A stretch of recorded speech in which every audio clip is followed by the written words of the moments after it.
Hello everyone, welcome back to your YouTube channel for creative studies. आज इस session के माध्यम से हम लोग देखेंगे BHIE 141 के लिए यूनिट 2, जिसका नाम है चीन में अफीम युद्ध। इससे पहले हम लोग यूनिट 1 को देख चुके हैं। जो भी अभी तक यूनिट 1 को कंप्लीट नहीं किया उसको जरूर कंप्लीट कीजिए, क्योंकि वो बेस है, उसमें आपको थोड़ा थोड़ा हिंस दिया गया और इंपॉर्टेंट भी टॉपिक्स था उसमें। तो आप सभी जरूर यूनिट 2 को जरूर कंप्लीट कीजिएगा, और यूनिट 2 तो मोस्ट इंपॉर्टेंट है ही। इसमें हम लोग देखेंगे जैसे कि यूनिट 2 में कहा जाता है कि चीन में अफीम युद्ध के बारे में इसमें डिटेल से दिया गया है। जैसे कि आप देखिए, इसका टॉपिक्स हैं 2.2 में आपका कहता है पृष्ठभूमि, यानी कि पृष्ठभूमि किसकी पृष्ठभूमि। आपको ये अफीम युद्ध के बारे में कहा जाएगा कि अफीम युद्ध को जानने से पहले हम लोग इसकी पृष्ठभूमि, इसकी ऐतिहासिक दृष्टि को जानना बेहद जरूरी है। उसके बाद हम लोग आगे बढ़ेंगे। उसके नेक्स्ट टॉपिक आपका रहेगा 2.3 में पहला अफीम युद्ध और नानकिंग की संधि। इन दोनों के बीच पहला देखिए, अफीम युद्ध जो है चीन में 2 बार होती है, ठीक है। तो वही उसके बारे में पहला में होता है नानकिन के साथ, उसके बाद दूसरा होता है तेनसिंग के बाद, तेनसिंग के साथ, ओके। तीसरा नेक्स्ट टॉपिक आपका रहेगा अफीम युद्धों में परस्पर विरोधी विवेचना। तो हम लोग इसको डिस्कस करेंगे, ठीक है ना। तो आज इस सेशन में हम लोग क्या करेंगे, इतना सारा टॉपिक्स को एक साथ कवर करना बहुत ही ज़्यादा मतलब लॉन्ग वीडियो बन जाएगा, सेशन बन जाएगा, तो दिक्कत हो जाएगी आपको भी और मेरे को भी। तो हम लोग इस तरह से करेंगे, इस यूनिट 2 को हम लोग 2 भागों में डिवाइड करके करेंगे। पहले ही मैं बता दे रहा हूँ, हम लोग इस टॉपिक में जो है ना 2.2 को इस सेशन के माध्यम से कवर करेंगे सारे के सारे टॉपिक्स को। और नेक्स्ट सेशन में हम लोग बाकी के 3 जो है हमने बताया, तो उसके बाद हम लोग कर लेंगे। आप सभी हमारे साथ जुड़े रहिए। इस यूनिट को बहुत ही जल्द, मतलब 1 से 1.5 घंटा के अंदर मैं अपलोड कर दूंगा। आप सभी जो भी चैनल में न्यू है प्लीज़ चैनल को सब्सक्राइब जरूर कर लेगा, बेल आइकन को जरूर कीजिएगा, ठीक है। चलिए हम लोग सबसे पहले इसके पृष्ठभूमि को देख लेते हैं, क्या कहता है इसकी पृष्ठभूमि के बारे में। देखिए इसमें क्या कहता है, अफीम युद्धों को यहाँ से देखिए, आप सभी पहले यहाँ से देखिए, यहाँ से, ठीक है। देखिए अफीम युद्धों को ठीक से समझने के लिए हमें ऐतिहासिक पृष्ठभूमि पर दृष्टि डालनी चाहिए, यानी कि अफीम युद्ध को जानने से पहले हमें इसकी ऐतिहासिक पृष्ठभूमि पर नज़र डालनी होगी, ध्यान देनी होगी, ठीक है। तो सबसे पहले अब देखिए 2.2.1 में इसमें देखिए यहाँ क्या कहा जाता है कि पारंपरिक चीन के विदेशों से संबंधों की कुछ विशेषताएं, यानी कि शुरुआती तौर पर चीन के साथ विदेशों के साथ कैसा संबंध था, उसकी विशेषताओं के बारे में बताया जा रहा है, ठीक है। इसमें आप लोग ध्यानपूर्वक यहाँ से सुनिए क्या कहा जाता है यहाँ से। तो यहाँ से इंपॉर्टेंट है, इसमें जो है आपका यहाँ कहता है चीनी साम्राज्य के बाहरी संबंध और पारंपरिक चीन के विश्व के प्रति दृष्टिकोण के बारे में पाठ्यक्रम इकाई 1 में बताया गया। जैसे मैंने बताया कि यूनिट 1 में भी इसका चर्चा की गई है अफीम युद्ध के बारे में, तो इसके बारे में बताया जा रहा है, ठीक है ना। आप सभी यहाँ से ध्यानपूर्वक सुनना है, ठीक है। चलिए देखिए, कहा जाता है पारंपरिक चीन की विदेश संबंधों की व्यवस्था को 2 महत्वपूर्ण कारकों ने आकार दिया है, यानी कि शुरुआती तौर पर चीन के साथ और विदेशों के साथ जो संबंध होती है, जो रिलेट होता है, उसकी व्यवस्था को 2 कारकों के साथ जो आकार दिया गया है।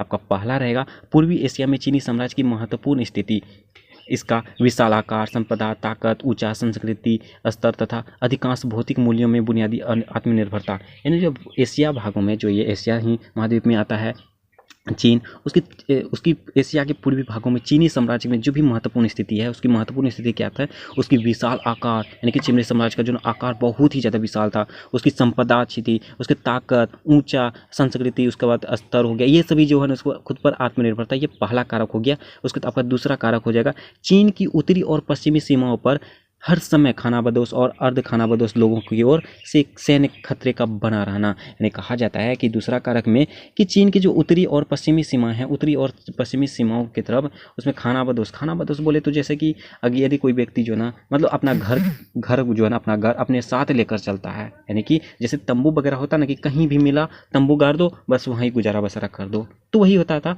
आदिवासी जो है वही खानाबदोश और अर्ध खानाबदोश, जो कहीं आधा घर थोड़ा हो, थोड़ा घर नहीं भी हो, मतलब कि जमीन सरकारी हो, ये बातें हैं। तो इसके जो है काफ़ी ज़्यादा खतरे इस पर बना रहता था। इन दोनों कारकों ने मिलकर पारंपरिक चीन के विदेशों से संबंध और विश्व के प्रति उसके दृष्टिकोण की कुछ परस्पर विरोधी देखने वाली विशेषताओं को जन्म दिया। ये दोनों कारक जो है, प्रथम कारक, द्वितीय कारक, ये दोनों कारक मिलकर क्या किया, चीन के जो 7 विदेशी संबंध थे, चीन के विदेशों के संबंध में था, और विश्व के प्रति जो है ना, पूरा वर्ल्ड के प्रति जो है इसके दृष्टिकोण, इसके अप्रोच के प्रति इस पर काफ़ी विरोध करने वाली जो है उसकी विशेषताओं को जन्म दिया, ताकि मैं भी सही तरीके से जीवन यापन कर पाऊँ। तो इसका विरोध करने के लिए उन्होंने विशेषताओं को जन्म दिया। एक और इसने आत्मसंतोष, आत्मविश्वास और अभिमान को जन्म दिया। इन्होंने जो है अपने आप को आत्मसंतोष संतोष को, उसके बाद आत्मनिर्भर को, खुद पर विश्वास कर आत्मसंतोष, आत्मविश्वास तथा अभिमान को जन्म दिया, जिसके कारण चीन दूसरी कौमों और राज्यों के प्रति असहिष्णुतापूर्ण रवैया रखते थे, जिसके कारण से जो है ना चीन की जो भी दूसरी कौमों होते हैं, जिसके झील होते हैं, जो भी राज्यों के थे, जो भी एक क्षेत्र होते हैं, उसके राज्यों के प्रति जो है वो घिन, छोटी सोच रखते थे, उसके साथ रवैया अच्छी तरीके से नहीं करते थे, ठीक है ना।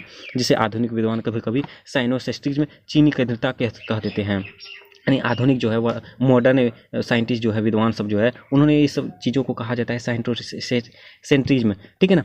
दूसरी ओर इसने विदेशी कौमों और दोनों देशों के साथ चीनी साम्राज्य के वास्तविक व्यवहारों में एक कठोर व्यावहारिकता और व्यवहारवाद को, एक असुरक्षा के संबंध, एक निश्चित बोध को जन्म दिया है। ने कहा जाता है कि दूसरी ओर जो है ना इसने विदेशी कौमों, जो विदेशी व्यापारी थे, विदेशी अलग अलग देश के थे, उसके साथ चीनी के साम्राज्य के जो सही तरीके से व्यवहार जो करते थे, उसमें काफ़ी ज़्यादा कठोर व्यवहारिकता होती थी, वो व्यवहारवाद होते थे, उसको असुरक्षा के लिए काफ़ी ज़्यादा मतलब निश्चित बोध को जन्म दिया था। इसलिए पारंपरिक चीन के विदेशी संबंधों की व्यवस्था एक अत्यंत जटिल और पेचीदा तंत्र था। इसलिए जो है ना शुरुआती तौर पर विदेशी संबंधों के साथ जो है, विदेशी संबंधों की जो व्यवस्था थी, नियमें थी, उसके साथ काफ़ी ज़्यादा दिक्कतें हुई, काफ़ी ज़्यादा पेचीदार नहीं होता, घुमा फिरा के जो घुमाऊ होता था, पेचीदार था, होता ना कि अरे पेचीदा सवाल मत पूछो, है था ना, जैसे कि पजल में पूछा जाता है पेचीदा सवाल घुमा फिरा के, उसी बात वही तरह है, जिसमें सांस्कृतिक, सैनिक, आर्थिक और राजनीतिक कारकों की महत्वपूर्ण भूमिका थी। ओके, उसके अपने 2000 से भी अधिक के इतिहास में, 2000 वर्षों से भी अधिक के इतिहास में चीनी साम्राज्य के दूसरे देशों के साथ संबंधों में कई उतार चढ़ाव आए हैं। यानी 2000 से अधिक जो वर्षों के इतिहास में जो है, इसके बारे में हम लोग देखते हैं, तो विदेशी देशों के साथ जो चीन के साथ काफ़ी ज़्यादा उतार चढ़ाव देखने को आए हुए हैं। उसके शांतिपूर्ण आर्थिक, सांस्कृतिक और राजनीतिक संबंधों के लंबे दौर रहे हैं। इसमें जो है ना शांति तरीके से आर्थिक हो गया, राजनीतिक हो गया, इससे ये सभी चीज़ों का काफ़ी दौर है, जिनमें चीनी साम्राज्य को क्षेत्र में अपनी सर्वोच्चता के खिलाफ किसी बड़े बाहरी खतरे का चुनौती का सामना नहीं करना पड़ा था। यानी कि जिसके जो है चीनी साम्राज्य के क्षेत्र को जो है अपनी उच्चता, अपनी सर्वोच्चता के खिलाफ के लिए जो ना किसी भी बाहरी शक्तियों का चुनौती का सामना नहीं करना पड़ा था। उसके बाद वहीं सैन्य दृष्टि से शक्तिशाली पड़ोसी कौमों की ओर से बार बार हमले हुए, यानी कि पड़ोसी देशों के साथ जो ना काफ़ी ज़्यादा हमले भी हुए थे, वो सैन्य दृष्टिकोण से। ओके, वो आर्थिक, सांस्कृतिक, राजनीतिक कारण से कोई भी उस पर हस्तक्षेप नहीं किया था, लेकिन ये जो है सैन्य दृष्टिकोण से उस पर बगल के जो कौमों थे, जो देशवासी थे, वो उन्होंने इस पर हमला किए थे, जिनके परिणाम स्वरूप उन्होंने कभी कभी पूरे चीन या उसके कुछ हिस्से पर कब्जा कर लिया था। कौमों ने जो क्या किया, इसके परिणाम स्वरूप जो है कभी कभी उसका जो क्षेत्र होते हैं, उसके कुछ हिस्से हैं ना, कुछ भागों को उन्होंने कब्जा भी कर लिया था। फिर भी कुछ शताब्दी के बाद के विकास के बाद दूसरे राज्यों और कौमों के साथ नियमित शांतिपूर्ण संपर्क के अत्यधिक स्पष्ट और व्यवस्थित तरीके वजूद में आए हैं। उसके बाद आगे कहता है, देखिए, आज हम घरेलू या अंदरूनी मामलों और बाहरी अथवा विदेशी मामलों को जिस तरह से अलग अलग रखकर समझते हैं, पारंपरिक चीनी सिद्धांत में इस तरह के कोई स्पष्ट अंतर नहीं था। यानी जिस तरह से हम लोग घर की बातें होते हैं ना, बहुत सारे ऐसे पर्सनली बातें होती है, अंदरूनी मामले होते हैं कि आप किसी को नहीं बताओगे, तो वही बातें हैं इसमें बताया जाता है। घरेलू हो गया, अंदरूनी मामला हो गया, या तो बोले तो बाहरी अथवा विदेशी मामला, जो कि ये घरेलू मतलब हो गया कि चीन के मामला, चीन के देशों के मामला। उसके बाद जो बाहरी हो गया, वो विदेशों के साथ जो है व्यापार करना, किस तरह से राजनीति करना, ये सब चीज़ें हैं, उसको जिस तरह से अलग अलग रख कर समझते हैं। ये जो ना चीनी परमाणु, इस पर कोई अंतर ही नहीं था, घर का हो या विदेश हो, कोई अंतर ही नहीं उन्होंने कहा था। उसके चीन का सम्राट स्वर्ग के तले सभी प्राणियों का शासक माना जाता था। चीन का जो सम्राट था, चीन का जो, जैसे अभी रिसेंटली चीन फिलिंग जो था, वो लगभग चीन का पूरा सम्राट के रूप में था, उसमें भी विरोध हो रहा था, ठीक है ना, इसके बारे में जानते होंगे। वो चीन के जो सम्राट होते थे, वो स्वर्ग के तले, यानी कि वो भगवान के रूप में होते थे, जो बोल दिया मतलब पत्थर का लकीर हो गया वो। इसलिए चीनी साम्राज्य की बाहरी सीमाएं स्पष्ट रूप से अंकित नहीं थी। इसलिए जो ना वो चीनी साम्राज्य की बाहरी सीमाएं कभी भी स्पष्ट रूप से ये दिखाई नहीं देती, निहित नहीं थी। फिर भी सिद्धांत रूप से भी यह मान्यता थी कि साम्राज्य के सीमांचलों तथाकथित बर्बर लोग रहते थे। यानी इस पर यह सिद्धांत रूप से हम लोग ये मान्यता प्राप्त थी कि साम्राज्य के जो सीमांचल होती है, उस पर बर्बर लोग होते थे। इसमें जैसे देखिए, बर्बर के बारे में आगे भी कहा जाता है, जिनके सांस्कृतिक अथवा सामाजिक तौर तरीके चीनियों ने भिन्न थे। यानी कि इसकी जो है बर्बर जो भी लोग थे, उसकी सांस्कृतिक, उसकी कल्चर, उसकी सामाजिक अथवा उसकी तौर तरीके, उसकी रहन सहन की जो है नियम कानून, वो अलग थी, चीनियों से अलग थी। ओके, और उनके अपने शासक तथा शासन तंत्र थे। यानी एक बर्बर क्षेत्र था, बर्बर एक समुदाय के रूप में था, वहाँ के जो है सारी चीज़ें अलग थी, चीन की उल्टा था, विपरीत था। उसके बाद बर्बर शब्द के बारे में कुछ कहा जा चुका है, बहुत कुछ कहा जा चुका है। विशेष तौर पर आधुनिक पश्चिम देशों के विद्वानों और अधिकारियों ने इस शब्द की विवेचना गैर चीनी लोगों के प्रति झूठी निंदा और बैर के रूप में की है। इसमें कहा जाता है विशेष तौर पर जो है आधुनिक जो वर्तमान समय जो पश्चिमी देशों के विद्वान हैं, अधिकारी हैं, इन शब्दों में कि इसके बारे में कहा है कि जो भी गैर चीनी है, जो चीनी के अलावा विदेशी लोग हैं, उसके बारे में इसका जो क्या है, यानी कि गलत समझा है इसको, यानी झूठी निंदा किया है और गलत समझा है। और उसके बाद फिर चीनी अर्थ में बर्बर को इस तरह समझना अधिक उपयुक्त होगा कि वे लोग थे जो बस चीनियों से भिन्न थे। यानी कि बर्बर के बारे में चीनियों ने कहा है कि जो चीन में थे, लेकिन वो चीनों के सबसे अलग रूप में थे। चीनों के ना ही संविधान मानते थे, ना ही शासक मानते थे। ये बर्बर के सब कुछ अलग थे, उसके सामाजिक हो गया, सांस्कृतिक हो गया, शासक हो गया, सभी अलग थे चीनियों की अपेक्षा में। उसके बाद कहा जाता है उपयुक्त लोग थे जो बस चीनियों से भिन्न थे और जो चीनियों के तौर तरीके को पूरी तौर नहीं मानते थे। यानी कि वही बताया जैसे चीनी के तौर पर तरीके को नहीं मानते थे, वो अपना विपरीत रूप से जीवन यापन करते थे। उसके बाद चीनी लोग इन विदेशी कौमों के साथ व्यवहार रखने की तरीके निकालने की आवश्यकता को मानते तो थे, लेकिन चीनी साम्राज्य के साथ संबंध बनाने की पहल इन कौमों की ओर से हुई, स्वयं चीनी साम्राज्य की ओर से नहीं। यानी कि चीनी लोग जो है विदेशी कौमों के साथ, यानी विदेशी कौमों क्या करता था, कौमों के जो विदेशी लोग थे, कौमों क्या करता था वहाँ चीन में जो है वो राजनीतिक सांस्कृतिक इसमें कोई हस्तक्षेप नहीं करता था, लेकिन सैन्य दृष्टिकोण से उन्होंने हमला किया था। और कौमों क्या करा, कौमों जो है चीन के साथ व्यापार करने के लिए, संबंध बनाने के लिए, समाज के साथ संबंध बनाने की पहल को आगे किया। और इसमें कहा जाता है कि कौमों ने ही चीन के साथ संबंध बनाने के लिए आगे आया, चीन नहीं गया।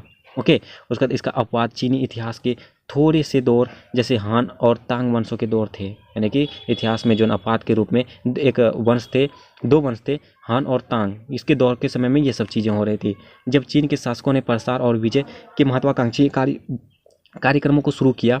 आमतौर पर कई विदेशी कौमों और कई राज्यों के राजदूत निम्न कारणों से चीन आए थे। यानी कि चीन आने का मकसद क्या था, कौमों का हो गया, कोई विदेशी यात्रा का हो गया, विदेशी साम्राज्य का व्यापारी आ गया, वो लोग क्यों आना चाहते थे चीन में, तो इसके बारे में कहा जाता है कुछ पॉइंट के माध्यम से बताया गया है, जिसमें से व्यापार के उद्देश्य से वे चीन में व्यापार करने के उद्देश्य से आए थे। उसके सांस्कृतिक अथवा धार्मिक उद्देश्य आए कि यहाँ के धार्मिक और सांस्कृतिक कल्चर हमको जानना चाहिए, हमको ग्रहण करना चाहिए, तो उसके लिए आए थे। और कुछ लोग जो है चीनी सम्राट की ओर से राजनीतिक मान्यता अथवा वैधता पाने के लिए आए थे। यानी कि चीन आने आए थे, वो जो यहाँ की राजनीतिक जो भी मान्यता थी उसके लिए वो मान्यता प्राप्त करने के लिए आए हुए थे। उसके सीमा पर व्यापार करने वाले और तीर्थयात्रियों जैसे लोगों के मामले को आमतौर पर उन क्षेत्रों के स्थानीय अधिकारी देखते थे जिन क्षेत्रों में लोग जाते थे। यानी कहा जाता है सीमा के जो है सीमा क्षेत्र पर जो व्यापार करने वाले और तीर्थयात्री आए थे घूमने के लिए या व्यापार करने के लिए आए थे, जैसे लोगों ने कई तरीके से आमतौर पर जो उन क्षेत्रों पर अधिकारी को अधिकारी को देखने के बाद इन क्षेत्रों में लोग जाते थे, जिन क्षेत्रों में लोग जाते थे वहाँ पर उन्होंने अधिकारी भी देखे थे। सम्राट के दरबार में आने वाले सरकारी राजदूतों के मामले को अनुष्ठान परिषद देखती थी। यानी सम्राट के दरबार में अगर कोई भी सरकारी राजदूत आएंगे तो उसको जो एक परिषद और एक अलग सा परिषद था जिसका नाम था अनुष्ठान, वो देखती थी, जिसका काम प्रोटोकॉल संबंधी को मामलों को देखना था। यानी अनुष्ठान जो परिषद था इसके एक प्रकार का प्रोटोकॉल जो भी नियम कानून होगा, यानी होता ना कि कोई भी चीज़ का प्रोटोकॉल क्या है तो उसके नियम कानूनों को वो देखते थे। लेकिन यह महत्वपूर्ण तथ्य है कि 19वीं शताब्दी के अंतिम वर्षों तक चीन में विदेशी संबंधों के लिए कोई विभाग या मंत्रालय नहीं था। यानी उस समय जो 19वीं शताब्दी तक कहा जाता है कि चीन में कोई भी कार्यालय या मंत्रालय, कोई भी ऐसा ऑफिस वगैरह नहीं था। और यूनिट 1 में तो हम लोग देख चुके हैं 19वीं शताब्दी तक, 20वीं शताब्दी तक तो चीन का कोई अस्तित्व ही नहीं था विश्व में। ओके, उसके बाद यहाँ हम कहना चाहते हैं कि चीनी साम्राज्य का संपर्क और आदान प्रदान जिन लोगों और राज्यों से होता था उनसे व्यवहार के लिए वो व्यापक किस्म के नियमों तथा रीतियों से काम लेता था। ओके, तो यहाँ कहते हैं कि चीनी साम्राज्य का जो भी संपर्क में आएंगे उसके आदान प्रदान करने के लिए जिन लोगों को अगर आदान प्रदान करना हो, व्यवहार अगर ना हो वगैरह कुछ भी, उसके लिए तो व्यवहार अच्छी होनी चाहिए। व्यवहार में व्यापक किस्म के नियम और रीतियाँ बनाई गई थी कि नहीं आपको इस तरह से व्यवहार करनी होगी, इस तरह से नियमें होगी, इस तरह से रीतियाँ होगी, तो इसके बारे में कहा जाता था। फिर भी मुख्य तौर पर 19वीं शताब्दी तक उसके बाद के पश्चिमी पर्यवेक्षकों और विद्वानों के कारण विदेशी संबंधों की पारंपरिक चीनी व्यवस्था को एक दृढ़ व्यवस्था के रूप में चिंतित किया गया है। यानी कहा जाता है, यानी जो फिर भी जो ना मुख्य तौर पर 19वीं शताब्दी का जो है उसके बाद के जो 19वीं शताब्दी के बाद से जो है ना पश्चिमी पर्यवेक्षक जो विद्वान थे, इतिहासकार थे, उनके द्वारा जो है ना ये विदेशी संबंध जो थे उसके जो व्यवस्थाएं थी उसमें चित्रित किया गया है, जिसकी पहचान मुख्य तौर पर दो विशेषताओं से होती है। चीन के बारे में मुख्यतः दो विशेषताओं के माध्यम से हमें पता चलता है, जैसे कि आ गया नजराना देना और काउटाऊ या सिजदा करना। नजराना देना नहीं होता है कि आपका नजराना इतना होगा, नजराना देना ही होगा, और काउटाऊ या सिजदा के बारे में आगे बताया गया। चीनी लोग नजराना उन उपहारों को कहते थे जो सरकारी विदेशी प्रतिनिधि सम्राट को देते थे, यानी कि नजराना जो थे वो सम्राट को देते थे कि नहीं आप इतना खेती किए हो, कृषि किए हो, इसमें हमको इतना नजराना देना होगा। तो ये बातें हैं नजराना के बारे में। उसके बाद और काउटाऊ वो अनुष्ठानिक सिजदा था जिसे सम्राट के सामने करने की उनकी अपेक्षा की जाती थी, यानी कि वो जो ना सम्राट के सामने में की जाने वाली काम थी उसके सामने किया जाता था, वही अपेक्षा किया जाता है। ये सही है कि नजराना और सिजदा दोनों ही व्यवस्था चीनी सम्राट की सर्वता पर जोर देने के लिए बनाई गई थी। ये सजदा जो थी ना और नजराना जो थी, ये दोनों ही चीन के सम्राट की एक गौरवशाली थी, जो सम्राट को सर्वश्रेष्ठता तक पहुंचाती थी। इसका सर्वमान यही था कि नजराना लेना और सिजदा लेना। लेकिन चीनी इस बात पर अड़ते नहीं थे कि चीन में आने वाली सभी विदेशी नजराना दे और सिजदा करे ही, यानी कि कहा जाता है चीनी के ये अड़ते नहीं थे कि नहीं आपको देना ही होगा नजराना या तो सीधा करना ही होगा। इस पर कोई उतना फोकस नहीं किया था। वे तो केवल उन राजदूतों की ओर ऐसी औपचारिकता पर जोर देते थे जो ये चाहते थे कि स्वयं सम्राट उनका स्वागत करे, यानी कि ऐसे लोगों को, ऐसे राजदूतों को, ऐसे व्यक्तियों को उन्होंने उस पर जोर दिया ये नजराना और सीधा पर, जो खुद को चाहते थे कि नहीं इस पे जो न सम्राट खुद मेरे को स्वागत करे। उन्होंने उन तमाम लोगों के लिए इसे शर्त नहीं बनाया था, उनके लिए जो न बाकी लोगों के लिए कोई शर्त नहीं बनाया था जो व्यापार अथवा अन्य कामों के हिस्सा लेने चाहते थे। कैंटन में व्यापार करने वाले अरबों के साथ और 17वीं शताब्दी से बीजिंग में रह रहे रूसियों के साथ होने वाले व्यवहार इस तरह के मामले में चीनियों की लोचदार नीति के उदाहरण हैं। ओके, ब्रिटेन और दूसरी पश्चिमी ताकतों ने जो 19वीं शताब्दी के मध्य में चीन लड़ाई और उसे विदेशों के साथ अपने व्यवहार में बदलने के लिए बाध्य किया, उसका कारण नजराना या सीधा उतना नहीं थे जितना दूसरे अति आवश्यक आर्थिक और राजनीतिक मामले। तो ये बातें हैं। इसमें देखिए इसकी शुरुआत किस तरह से हुई, तो इसके बारे में प्रारंभिक चीन के विदेशी मामलों के साथ, यानी कि चीनी लोग किस उद्देश्य से चीन आ रहे थे, यानी जो व्यापारी लोग, इसके बारे में डिस्कस हम लोग फर्स्ट टॉपिक में किए। और नेक्स्ट टॉपिक हम लोग करेगा चीन और पश्चिमी देशों के बीच शुरुआती संपर्क और कैंटन व्यवस्था। इसमें हम लोग देखेंगे क्या है चीन और पश्चिमी देशों के बीच जो शुरुआती तौर पर इसके जो कैंटन व्यवस्था, ठीक है ना। हम लोग इसको अब देखते हैं क्या है। देखिए इसमें क्या कहा जाता है, जैसे कि देखिए 16वीं शताब्दी के प्रारंभ में पुर्तगालियों के दक्षिणी चीनी समुद्री तट पर पहुंचने के बाद से ही चीन और यूरोप के बीच समुद्री व्यापार का प्रचलन हो गया था। यानी 16वीं शताब्दी के शुरुआत तौर पर जो पुर्तगालियों थे वो सब क्या किया, चीन पर समुद्री मार्ग के द्वारा चीन आया और चीन के साथ साथ यूरोप के बीच जो है ना इससे यानी कि समुद्री व्यापार जो है प्रचलन शुरू हो गया। समुद्र के तौर पर इन्होंने दोनों आपस में व्यापार करना शुरू कर दिया। पूरी एक शताब्दी के बाद पुर्तगालियों के साथ ब्रिटिश और डच भी मिल गए, यानी कि पुर्तगालियों के साथ साथ जो है यहाँ पे ब्रिटिश हो गया, इंग्लैंड के और डच की भी डचवासियों ने भी यहाँ पर व्यापार करने के लिए एक साथ जुट गए, जो बड़ी समुद्री शक्तियों के रूप में उभर कर रहे थे, जो काफ़ी ज़्यादा मतलब प्रोग्रेस कर रहा था। वो समुद्री मार्ग के द्वारा ये शक्ति के रूप में सामने आ रही थी। चीन के साथ ब्रिटिश या अंग्रेजों का व्यापार ईस्ट इंडिया कंपनी का एकाधिकार था। ब्रिटिश का जो है अंग्रेजों का जो है व्यापार जो ईस्ट इंडिया कंपनी आप जानते ही होंगे, वो उसका एकाधिकार था। उसके कहा जाता है 17वीं शताब्दी के मध्य से 18वीं शताब्दी के मध्य के दौर में इस समुद्री व्यापार में कई उतार चढ़ाव आए। यानी 17वीं शताब्दी के मध्य में, यानी बोले तो 1650 से लगभग 1750 के आसपास की बातें हैं। तो उसमें कहा जाता है समुद्री व्यापार में काफ़ी ज़्यादा उतार चढ़ाव देखने को मिली थी। और पहले तो इसका कारण चीन के ही अंदर होने वाली अंदरूनी राजनीतिक घटनाएं थी। यानी चीन के अंदर जो भी राजनीतिक अपना पर्सनली चीज़ें होती थी, राजनीतिक घटनाएं होती थी, तो वे सभी थे। उसके बाद 1644 में 3 शताब्दियों से शासन कर रहे मिंग वंश का तख्ता पलट गया। यानी कि 1644 ईस्वी में जो 17वीं शताब्दी के मध्य तक में वहाँ पे जो ना चीन का शासक कौन था, मिग वंश का शासक में से था, उसका तख्ता पलट गया था। और उस उत्तर पूर्वी सीमाओं के पार आने वाले एक गैर चीनी मांचू लोगों ने उत्तरी चीन का एकाधिकार जमा कर लिया। यानी कि मिंग वंश के बाद जो है इन्होंने क्या किया, उत्तर पूर्वी सीमाओं पे जो ना एक वंश था गैर चीनी जो थे, वो मंचू राजवंशों ने उस पर अधिकार कर लिया था। उत्तरी चीनों पर उन्होंने अधिकार जमा लिया। जब से 1644 ईस्वी में यहाँ पे मिंग वंश का तख्ता पलटा, उसके बाद जो ने धीरे धीरे क्या किया, गैर चीनी लोग जो है मांचू लोग थे, वो चीनी नहीं थे। उन्होंने क्या किया, चीन के उत्तरी भागों में अपना अधिकार स्थापित कर लिया था। उसके बाद मांचुओं ने सफलतापूर्वक अपने छिंग वंश की स्थापना की और बीजिंग को अपनी राजधानी बना लिया। इस तरह जो ना ये मांचू लोगों ने ही अपने साम्राज्य, अपने वंश का नाम रखा था छिंग। ठीक है, छिंग राजवंश की स्थापना मांचू लोगों ने किया था और वहाँ पे चीन की राजधानी को जो है ना बीजिंग बनाया, चीन की राजधानी को बीजिंग बना दिया। और यह सब उन्होंने बहुत तेज़ी के साथ किया। ये जो है छिंग वंश जो ना काफ़ी ज़्यादा स्पीड में इसको प्रोग्रेस किया था। उसके बाद लेकिन पूरे चीन पर अपना पूर्ण आधिपत्य जमाने में उन्हें लगभग 2 दशकों तक खूनी युद्ध, गृह युद्ध के रूप में निपटना पड़ा। यानी ये जो है छिंग राजवंश ये सिर्फ चीन के उत्तरी भागों में किया था अपना अधिकार। उसके बाद उन्होंने जो ना पूरा चीन में अपना आधिपत्य स्थापित करने के लिए कम से कम 2 दशक यानी कि 200 सालों तक लगभग घर में जो है गृह युद्ध में खूनी युद्ध की तरह निपटना पड़ा था। इन नए शासकों का विरोध मुख्य तौर पर दक्षिणी और मध्य चीन के तटीय प्रांतों और ताइवान द्वीप की ओर से हो रहा था। यानी देखिए ये दोनों शासक जो, ये नए नए शासक जो आ रहे थे उसका विरोध कर रहे थे मुख्य तौर पर जो ना, जैसे दक्षिणी हो गया, मध्य चीन हो गया, कि तटीय प्रांत जो होंगे जैसे कि ताइवान जो देश हैं, वो द्वीप हैं, उसकी ओर से हो रहा था। इसलिए इस दौर में तटीय व्यापार का गड़बड़ा जाना स्वाभाविक था। इस तरह से जो ना वहाँ पर तटीय व्यापार का जो ना समुद्री व्यापार का था उसका स्थिति जो काफ़ी ज़्यादा गड़बड़ा गया था और स्वाभाविक भी था।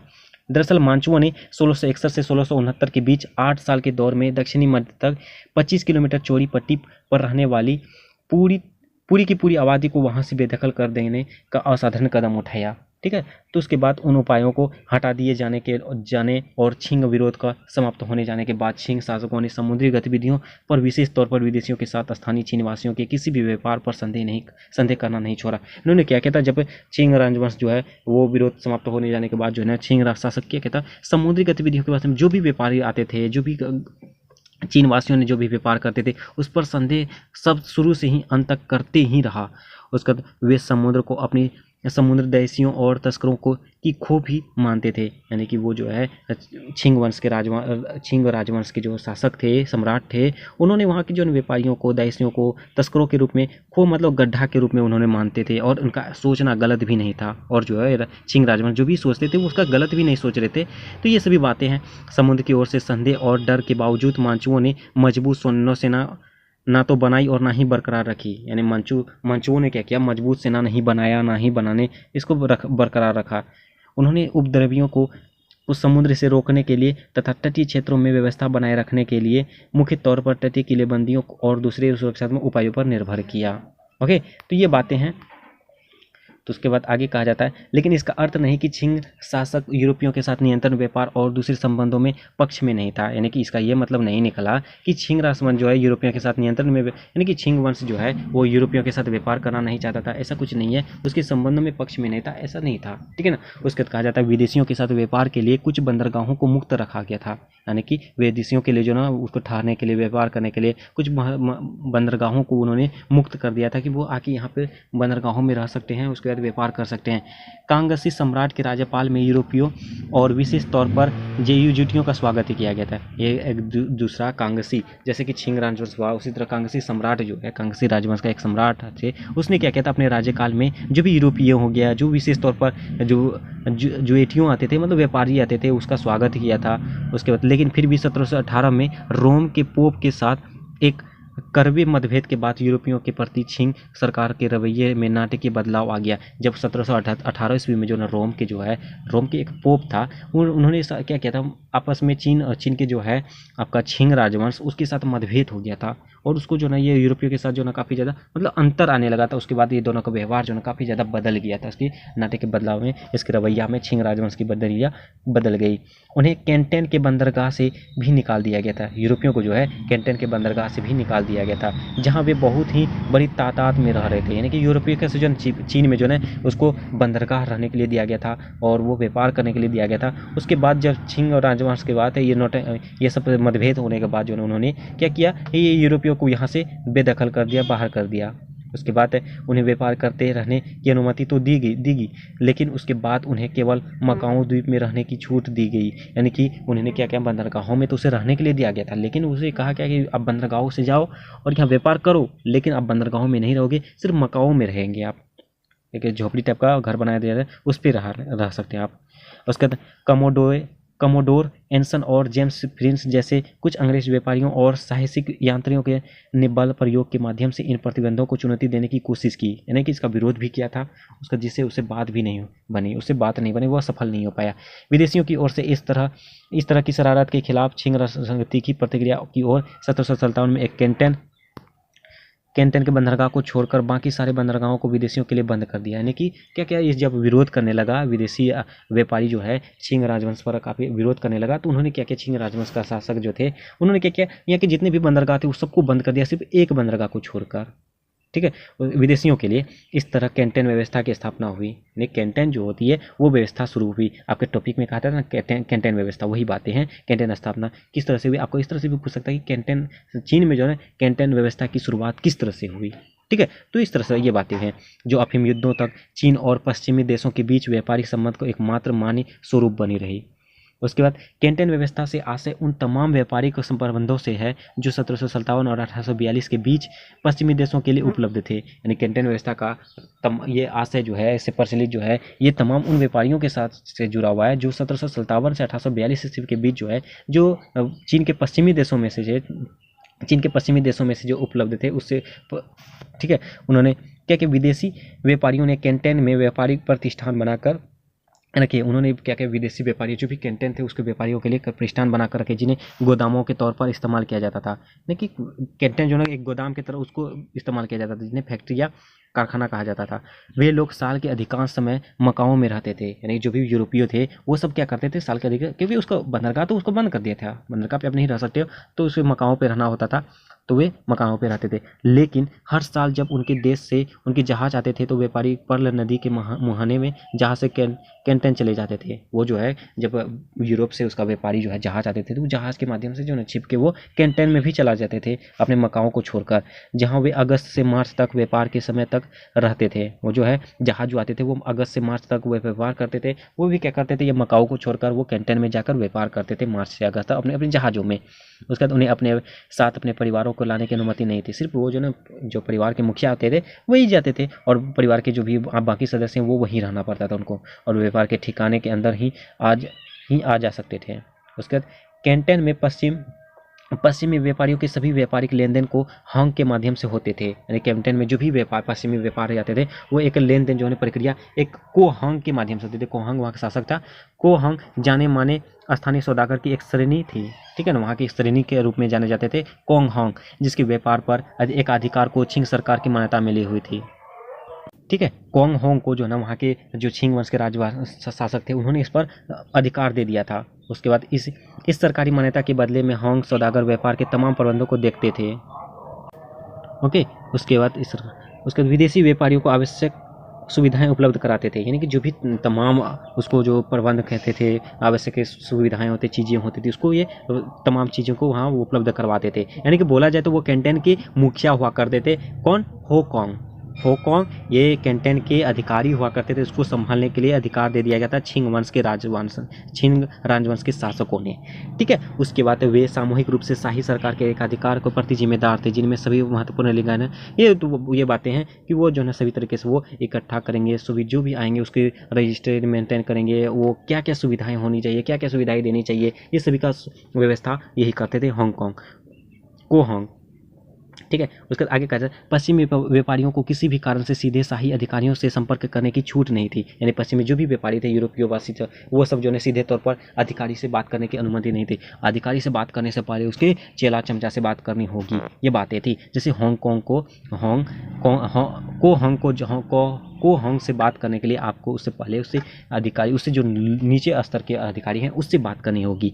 ओके, लेकिन वे अपनी तमाम शिकायतें, निवेदनों आदि को हांग सौदागरों के जरिए संबंधित अधिकारी तक पहुंचा सकते थे। वो अपने निवेदन आदि जो भी चीज़ें होती थी वो तक वहाँ तक पहुँचाते थे। हांग सौदागरों के अलावा अगर वे और किसी चीनी के साथ सीधे कोई आदान प्रदान करते थे तो वे लोग थे और उन्हें आवश्यक सेवाएं प्रदान करते थे। ठीक है, जैसे उनके घरेलू नौकर, भाषाविद और सबसे महत्वपूर्ण कंपराडोर जो चीनी से ही होते थे, और उनका काम विदेशी व्यापारियों के साथ व्यापार का स्थानीय पहलू संभालना था। तो ये बातें हैं उसके बारे में जो हांगकांग कोहांग थे उसे बात करने का नहीं दिया जाता था। इसके जो नीचे अधिकारी थे उससे बात करना होता था। ठीक है ना, कैंटन व्यवस्था के प्रतिबंधी स्वरूप के बारे में कुछ लिखा चुका है। जैसे देखिए फर्स्ट में विदेशी व्यापारियों की गतिविधियों और आने जाने की स्वतंत्रता पर प्रतिबंध के बारे में, उसके बाद विदेशी उपभोक्ता पर लगाए गए करों और शुल्कों की कठोरता के बारे में, उसके बाद भ्रष्टाचार की सीमा के बारे में, आदि आदि। उसके बाद लेकिन इन शिकायतों को उनके उचित परिप्रेक्ष्य में रखकर देखना महत्वपूर्ण है। यद्यपि कैंटेन विदेशी व्यापार के लिए मुक्त रखा जाने वाला एकमात्र बंदरगाह था, फिर भी वह एक सुविकसित बंदरगाह था जिसमें व्यापार के संचालन के लिए आवश्यक तमाम आधारभूत ढांचा और सुविधाएं उपलब्ध थी, और अंदरूनी हिस्सों के साथ साथ आपूर्ति और वितरण आधारभूत ढांचा के संचार के भी अच्छे माध्यम भी थे। देखिए, जैसे कि छिंग राजवंश के क्या क्या था, यूरोपीय वासियों के लिए जो बंदरगाह, सारे बंदरगाह बंद कर दिए थे, एक बंदरगाह सिर्फ खाली ओपन रखा था जिसका नाम रखा गया था कैंटेन इसके लिए व्यापारियों के लिए दे दिया गया था। उस पर कहा जाता है जो भी व्यवस्था थी, जो भी कानून थे, सुव्यवस्थित बंदरगाह था, उसमें व्यापार के लिए संचालन तमाम चीज़ें उपलब्ध करवाई गई थी। ओके, विदेशी व्यापार के लिए सब दूसरे बंदरगाह खुले हुए थे, यानी कि विदेशी व्यापार के लिए जो ना सभी बंदरगाह खुले हुए थे, सिर्फ यूरोपियों के लिए ये बंदरगाहें बंद थी। यानी कि 1757 से पहले जो है ना सारे के सारे बंदरगाह खुली हुई थी, लेकिन विदेशियों के जो है ना कुछ व्यवहार के कारण, दुष्व्यवहार के कारण इसके लिए बंद कर दिया गया। उस समय भी विदेशी व्यापारियों के बंदरगाह उपयुक्त की दृष्टि से कैंटेन के आसपास कहीं भी दिखते नहीं थे, यानी कि कैंटेन ही नहीं था, तो उसके बाद ये उसको नहीं दिखते थे, और उन्होंने अपनी सारी गतिविधियों को कैंटेन के आसपास की ही केंद्रित कर रखा था। इसके अलावा चीनियों की ओर से व्यापार यद्यपि एक अधिकार वाला व्यापार था। यह नहीं भूलना चाहिए कि अंग्रेजों की ओर से भी चीनी व्यापार में एक ही कंपनी का अधिकार था, यानी कि ये हमें नहीं भूल सकते हैं कि चीनी के लिए जो है ना चीनी व्यापार में अंग्रेजों का एक ही कंपनी का अधिकार था, और जो कि चीन में ईस्ट इंडिया कंपनी का एक अधिकार 1834 में जाकर ही समाप्त हुआ था। यानी कि ईस्ट इंडिया कंपनी तो ये अंग्रेज का है, इन्होंने क्या किया था, अंग्रेज यहाँ पे चीन में आकर 1834 ईस्वी तक उन्होंने किया था कार्य।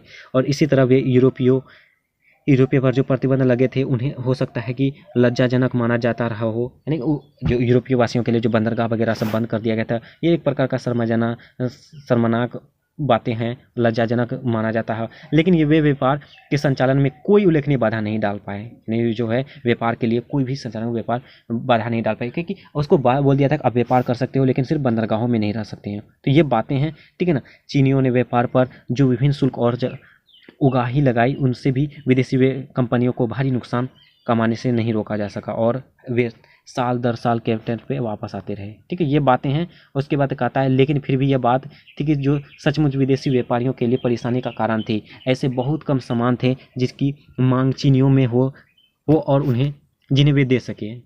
पश्चिमी लोग तो चीन से भारी मात्रा में चाय, रेशम, दूसरी वस्तुएं खरीदते थे तथा उन्हें उनकी कीमत सोने तथा चांदी में चुकानी पड़ती थी। यानी जो विदेशी थे व्यापारी, जो थे विदेशी व्यापारी, वो अपनी परेशानी के कारण थी, वो बहुत ही कम सामान लाते थे, और उसकी जो ना मांगे जो थे चीनियों का हो या देखिए चीनी लोग जो है अपना भारी मात्रा में जो है वो चाय हो गया, रेशम हो गया, ये सब जो है ना चीन में काफ़ी ज़्यादा अच्छी बेहतरीन उपज होती थी। इसका उन्होंने क्या किया था, जो व्यापार कर रहा था तो उसका जो ना मूल्य जो ना वो सोने की चांदी की तुलना किया जाता था, चुकानी पड़ती थी। विदेशी अगर कोई ले तो वो सोने और चांदी के भाव में देना पड़ता था, उसको लेना पड़ता था। यह अनुमान लगाया जाता है कि ईस्ट इंडिया कंपनी के चीन जाने वाले जहाज़ों में 90% अथवा उससे भी अधिक नौभार मुख्य तौर पर सोना होता था। यानी कि ईस्ट इंडिया कंपनी के साथ जो व्यापार होती थी वो लगभग जो जहाज़ों में 90% उसमें सोना या उससे अधिक भी होता था। लेकिन 1820 के दशक के मध्य में इस स्थिति में नाटकीय बदलाव आने लगा, जब पश्चिमी व्यापारियों को एक ऐसी चीज़ हाथ लगी जिसकी मांग चीनियों की तेज़ी से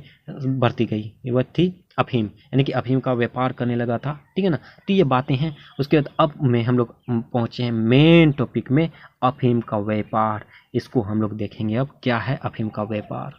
यानी कि अभी तक देखें अफीम का शुरुआत कहाँ से हुई, अफीम कहाँ से आया, किस तरह से आया विदेशी व्यापार, उसके बाद अफीम का स्थापना कहाँ से आया, अफीम की बात। अब हम लोग अफीम के मेन टॉपिक को पढ़ेंगे।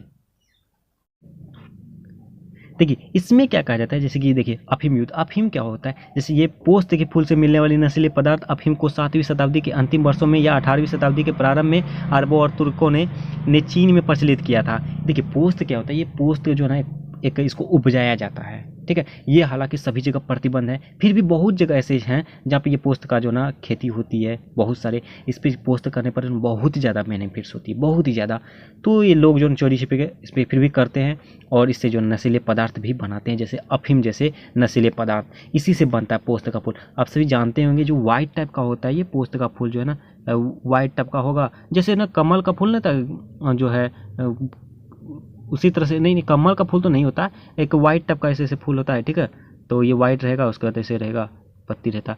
तो आप सभी जानते ही होंगे, बहुत सारे जानते होंगे, बहुत सारे नहीं। तो वही होता है, उसी के माध्यम से ये अफीम मतलब बनता है, अफीम जैसे नशीले पदार्थ बनता है। उसमें क्या होता है देखिए, ये जो है उसमें फिर कहा जाता है प्रारंभ में तो इसका इस्तेमाल मुख्य तौर पर एक दवा या दर्द शामक के रूप में होता था, लेकिन 17वीं शताब्दी से चीनियों ने इसे नशे के लिए अफीम की धूम्रपान की आदत फैलने लगी। ये जो ना ये अफीम जो है, पोस्त जो है, ये पहले शुरुआती तौर पर जब किसी को चोट लग जाती थी तो मतलब दवाई के रूप में इस्तेमाल होता था। फिर जो है 17वीं शताब्दी तक ये चीनियों ने इस पर नशा बनाने लगा, नशा के तौर पर इन्होंने धूम्रपान की आदत फैलाने लगी, इन्होंने व्यापार करने लगे, ठीक है ना। इसको इस तरह से अफीम का सेवन करने से इसका सेवन करने वाले शारीरिक और मानसिक स्थिति तेजी से बिगड़ने लगती थी। एक प्रकार ये जो ना नशीले पदार्थ, गांजा हो गया, आपका शराब हो गया, तंबाकू हो गया, उसी तरह से एक प्रकार का ये भयानक था, ठीक है ना। जिस तरह से अभी रिसेंटली बिहार में जो, रिसेंटली नहीं मतलब 2-3 साल पहले से जो आप जानते हैं बिहार में जो शराबबंदी किया हुआ है, तो इसी तरह से ये अफीम को भी बंद कर दिया गया था वो चीनी सरकार के द्वारा। वही बातें कही जा रही। ये अफीम होता क्या है, अफीम के माध्यम से अगर अफीम कोई व्यक्ति करता है, अफीम के रेगुलर इस्तेमाल करता है, तो उसका जो न जिस तरह से शराब के लत लग जाती है, उसी तरह अफीम का लत लग जाता है।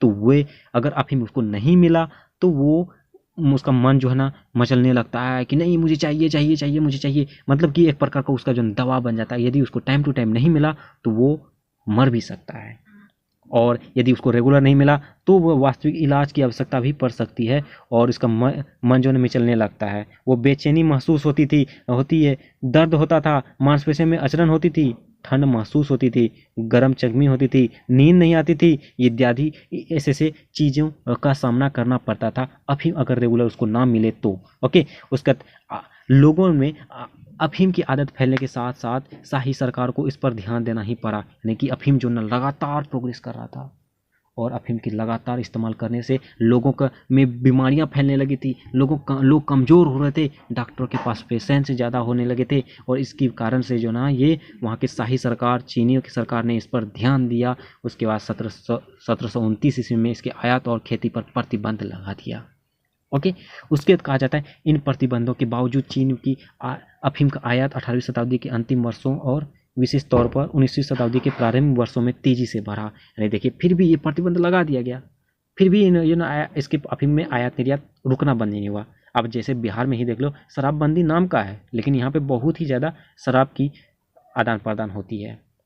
ओके, व्यापार अभी भी चल रहा है, पहले की अपेक्षा जो अभी कीमत ही बढ़ा दिया गया। अब देखिए इसके बारे में भी बताया जा रहा है, इसके प्रतिबंध लगाने के बावजूद भी इन्होंने 19वीं शताब्दी के प्रारंभ से तेजी से बढ़ा। देखिए 1729 में अफीम युद्ध का सालाना आयात जो ना 20 यानी कि 200 पेटियां थी, ये 17वीं शताब्दी का 1729 ईस्वी में। उसके 1767 तक जो है ये 1000 पेटी के रूप ले लिया।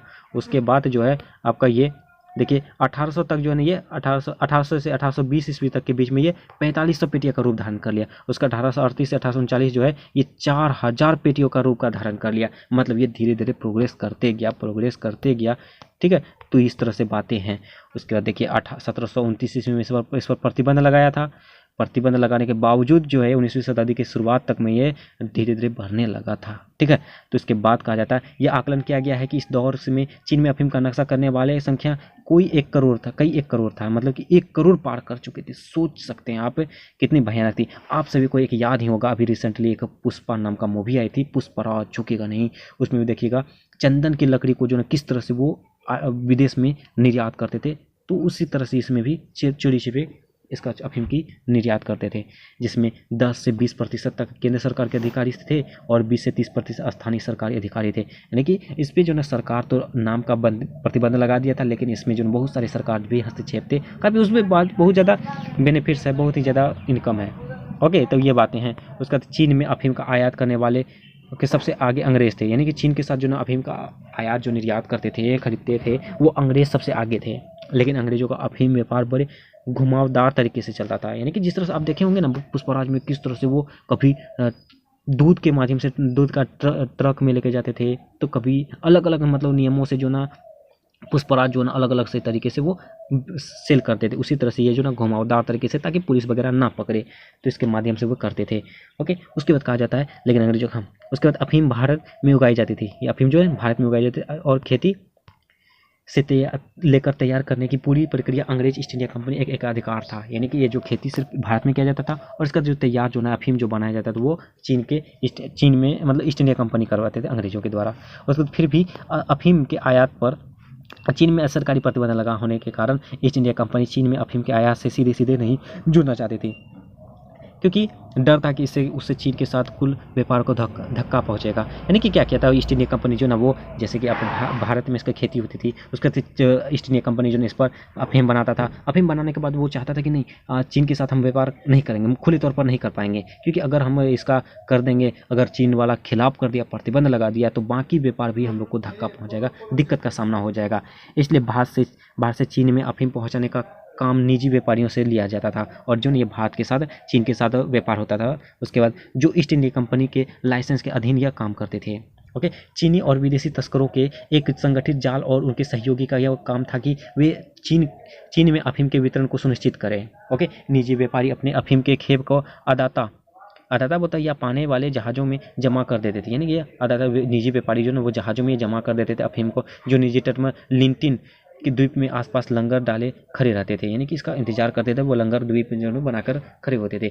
वहाँ से चीनी अफीम व्यापारी अफीम को छोटी छोटी हरियाबंद और तेज गति वाली नावों में ले जाते थे। ओके, और जो चीन की सरकारी गश्ती दलों को झांझा देने में निपुण थी। यानी कि कहता था चीन के साथ किसी तरह से उसको छिपा के लेके जाते थे और जो है उस पर काफ़ी मतलब कि होता ना जहाज इतनी स्पीड वाली थी ताकि वो चीन जो है उस पर मतलब प्रतिबंध ना लगे, वो रोक भी ना पड़े, उसको जो चकमा देकर भाग जाते थे। इन नावों से अफीम की खेप को उन अफीम व्यापारियों तक पहुंचा दिया जाता था जो चीनी तट के विभिन्न स्थलों और इसकी प्रतीक्षा करते रहते थे। मतलब चीन में भी बहुत सारे ऐसे व्यापारी थे जो अफीम का वेट कर रहे थे, अफीम के लिए वेट किया हुआ करते थे। तो उसको जो नहीं इस तरह से वो पहुँचाते थे ताकि वो पहुंच जाए और व्यापार हो पाए। लेकिन ऐसा नहीं है कि चीन में व्यापार नहीं होता था, व्यापार होता था, लेकिन वो गुप्त रूप से पुष्पराज की तरह। ठीक है ना, उसके बाद ये बातें हैं। इनमें कोई संदेह नहीं कि चीन में स्थानीय लोगों के सहयोग के बिना अफीम का व्यापार इतना फल फूल नहीं सकता था। बात सही है, अगर चीन में ही अगर उसका व्यापार वहाँ के नागरिक साथ नहीं देगा तो कैसे वो चीन में व्यापार कर पाएगा। तो ये बातें। एक और चीन के नौसैनिक बलों और सीमा शुल्क में अक्षमता के तस्करों के काम को सुगम कर दिया और इस बात पर संभव कर दिया कि वे बिना किसी दंड के अफीम व्यापार के लगे प्रतिबंधों का उल्लंघन कर सके। यानी कि वो जो है सेना बलों को, नौसेनाओं को, सीमा शुल्क सेवाओं को, इन सभी को जो ना वो आदेश दे दिया कि जो भी अगर अफीम की खेती करे, जो भी व्यापार करे, उसको प्रतिबंध करने के लिए जो ना उसका उल्लंघन कर सके। ठीक है ना, ये बातें हैं। उसका दूसरी ओर सक्रिय सहयोग भी था। नाविकों और कुलियों के से लेकर संपन्न बैंकों तथा अफीम खानों के मालिकों तक लोगों का एक पूरा जाल था। ये सभी के जन अपना अपना जाल था, ये वो संभालता था, ये वो पार्ट संभालता था। ठीक है ना, जिन्होंने इस धंधे से खूब कमाई की और इसके चलते रहने में उनका निस्वार्थ था। जो ये सभी के अधिकारी थे, अधिकारी जो है कभी माल पकड़ा गया तो उसको छुड़ा देता था। तो सभी चीज़ों का जो अलग अलग तरीके से उसका जो ना भाग में बांट दिया था। ये बातें हैं, लेकिन इनमें से महत्वपूर्ण विभिन्न स्तरों में उन अधिकारियों का सहयोग था जो सबसे आंखें मूंदे हुए थे और वे सीधे सीधे तरीके से धंधे में सहयोग करते थे। मतलब कि सामने में ऐसा लगता था कि नहीं ये धंधा में जुड़ा हुआ नहीं है, लेकिन वो पीछे तौर पर जो ना पीठ पीछे जो वो काफ़ी ज़्यादा धंधा करते थे इस पर। ठीक है ना, तो ये बातें हैं। अफीम का नशा करने वाले सेहत पर इसके हानिकारक प्रभावों के अलावा अफीम के व्यापार के गंभीर आर्थिक परिणाम भी हुए। ठीक है, उसके बाद जो है सबसे भयानक तौर पर प्रभावित क्षेत्रों में घरेलू या स्वदेशी व्यापार में संग्रह मंदी आई। इस तरह से ना अफीम की व्यापार करने से लोगों के एक तो हानिकारक, शारीरिक हानिकारक तो हुआ ही, उसके साथ साथ जो आर्थिक प्रभाव भी काफ़ी ज़्यादा हुआ। उसके बाद इसमें भयानक रूप भी धारण कर लिया और इसका कारण यह था कि मजदूरों और दूसरों और छोटी आमदनियों का एक बड़ा हिस्सा दूसरी आवश्यक वस्तुओं को खरीद के बजाय अफीम की खरीद में चला जाता था। ये जो ना जैसे मजदूर लोग थे, वो मजदूर लोग करते क्या थे, यानी कि अपने घर चलाने के बजाय वो जो ना अफीम पी लेते थे, अफीम का सेवन कर लेते थे, तो उस पर वो जो चला जाता था। तो ये बातें कही जा रही है। लेकिन इससे भी बड़ा एक आर्थिक संकट इस धंधे के कारण चांदी के बाहर जाने से भी बना।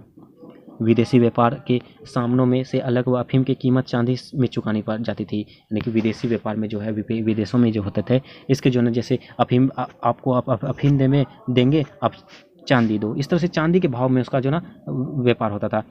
चीन में चांदी के अल्प भंडार होने के एक गंभीर आर्थिक संकट की स्थिति बनी। चांदी और तांबे के बीच विनिमय दर की गड़बड़ा और इसमें शाही खजानों का भी काफ़ी ज़्यादा असर पड़ा। उसके बाद इस तरह 1830 का दशक आते आते शाही सरकार अफीम व्यापार में के बरोक टोक विकसित होने के कारण इसके हानिकारक परिणामों और लेकर गंभीरता से चिंतित हो उठी। सम्राट और उनके उच्च स्तरीय अधिकारियों के बीच इस बात को लेकर गंभीर विचार विमर्श हुआ कि इस बढ़ते संकट में निपटा जाए। और इसी तरह से जो ना, जैसे मैंने कल ही बताया था कि अफीम युद्ध का जो है ना, अफीम युद्ध कब हुआ था, 1838 या 39 से, देखिए मैंने बताया अभी तक 1839 से 1860 ईस्वी तक प्रथम हुआ था। ठीक है, तो ये बातें हैं। तो इसमें वही कहा जाता है, ये अफीम युद्ध के रूप में सामने आई और सभी चीनी वासियों ने इस पर विरोध किया, अफीम का प्रतिबंध लगाने का प्रयास किया और इसका विरोध भी किया। इस तरह से अफीम युद्ध होता है। ठीक है, तो ये बातें हैं। अफीम व्यापार कहाँ से आई, अफीम व्यापार का शुरुआत क्या था, ऐसी ऐतिहासिक व्यापारी क्या थी, इसके बारे में हम लोग देखते हैं। देखिए, आप यहाँ क्वेश्चन पूछे थे कैप्टन व्यवस्था से आप क्या समझते हैं, कैप्टन व्यवस्था कहाँ से आई, इसके बारे में आप समझ जाएंगे कि बंदरगाहों का जो ना बंद कर दिया था व्यापारियों के लिए, तो इसके लिए जो एक अलग सा कैंटन मैनेजर आप बेहतरीन तरीके से बना सकते हैं। और उसके बाद अफीम व्यापार के आर्थिक परिणाम चीन के लिए क्या रहे हैं। इसके अफीम व्यापार जो है ना किया था, आर्थिक चीन के लिए काफ़ी ज़्यादा दर्दनायक हुआ, काफ़ी ज़्यादा खराब हुई थी। इसके बारे में हम लोग अभी जैसे पढ़े अफीम व्यापार वाला में, वो टॉपिक है। ठीक है, तो ये हम लोग जैसे कि हमने बताया था, आज इस सेशन में हम लोग एक टॉपिक को जो है 3 पार्ट को हम लोग करेंगे। जैसे कि पृष्ठभूमि को हम लोग देख चुके हैं और देखिए आप सभी कितना लंबा सेशन चला गया, इसलिए मैंने पहले ही बोला था कि काफ़ी ज़्यादा लंबा सेशन जाएगा, इसलिए तो मैं 2 पार्टों में डिवाइड कर दूंगा। ओके, तो बस आज के सेशन में इतना ही रहने देंगे और नेक्स्ट सेशन में हम लोग जो नहीं है बाकी के जो इंपॉर्टेंट टॉपिक मैंने बताया था उसको कवर करेंगे। और जो भी चैनल में नहीं है प्लीज़ चैनल को सब्सक्राइब जरूर कर लेना, बेल आइकन को जरूर हिट करना। आप देख सकते हैं कि कितना इंपॉर्टेंट है। ओके, उसके बाद बेल आइकन को जरूर करना ताकि जैसे भी नेक्स्ट पार्ट अपलोड हो आपको नोटिफिकेशन मिल जाए। और कमेंट के माध्यम से जो भी डाउट हो, जो भी दिक्कत हो जरूर पूछिए। उसका अगर मेरा एक्सप्लेनेशन अच्छा लगे तो वो भी बताएं। उसके बाद अपने दोस्तों को जरूर शेयर करें। चलिए मिलते हैं नेक्स्ट सेशन में, तब तक के लिए थैंक यू।